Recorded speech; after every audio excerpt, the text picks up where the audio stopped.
My name is Lori Underwood, and I'm a VA disability attorney at Woods & Woods. Veterans are obviously big on duty, and they have given their life for their country and served their duty, but that duty follows them in their home and into their family. So I can imagine the emotional impact is great on not being able to help put enough food on the table or get your family to the doctor if needed, not to mention the financial burden of a lack of an earner in the household.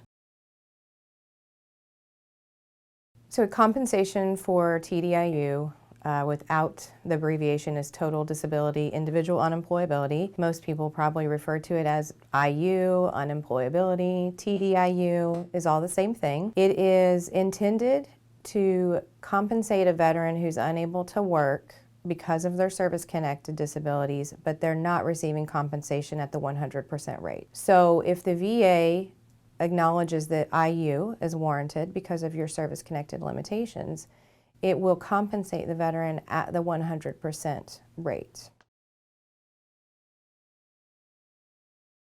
I think the circumstances for veterans to find themselves unable to work are about as unique as the individual.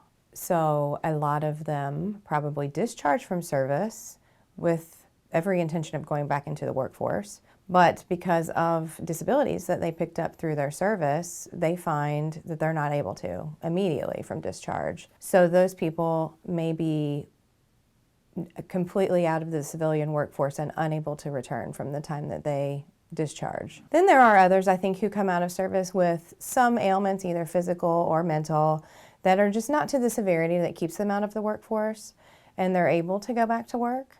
And they may work for years or just a short period of time even before they learn that whatever their problems are not going to allow them to work gainfully as a part of society. And I think there are those who discharge from service with no ailments on their radar at all. And they work for many years before something that actually onset during service rears its head. Or they may have discharged with what seemed like minor problems that snowballed into other things. And as the years go on, those things reach the severity that that person has to take an early retirement or is just no longer able to be a part of the workforce.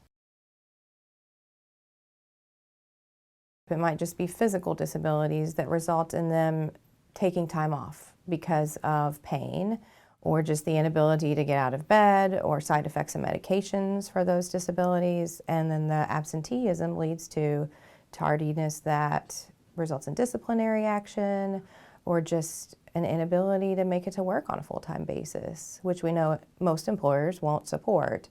It could be mental or emotional, or a combination of both, that would result in this similar or same type of absenteeism from the workplace, or an inability to get along with others. And all of that apart from just actually physically being able to do your job. To qualify for IU, you are first going to need to be service-connected for your limitations which prevent you from working. So you're going to need to be eligible for VA disability compensation. So you'll have to have a character of discharge that allows for that. A bad discharge would not allow for compensation for benefits. You need to demonstrate to the VA that you can't work because of your service-connected limitations. Now, the VA has what they consider scheduler unemployability, and to meet scheduler requirements, you need a combined rating of 70% with one disability rated at 40.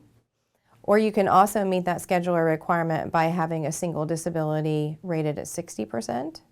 So those are the two ways in which you'll meet scheduler requirements for unemployability. You can achieve IU, an award of IU, without meeting those requirements, and that's called extra scheduler. So it is, in my experience, a little harder to win because it does go through more review through the VA, but it's not impossible. IU is intended to compensate veterans who can't work because of their service-connected problems, but aren't receiving compensation at the 100% rate. So a veteran cannot work substantially gainful employment and receive IU.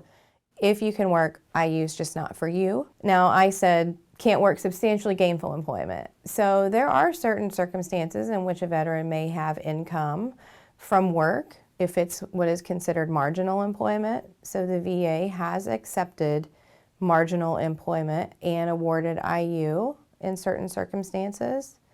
They've also accepted passive income with an award of IU. And we have done a video on passive income before and what that is and a little more detail in that, but some examples of that would be dividends from stock options or rental property income on a property you don't manage or maintain. They also will accept Social Security benefits without preventing an award for IU. And we've done a video on that as well for further information.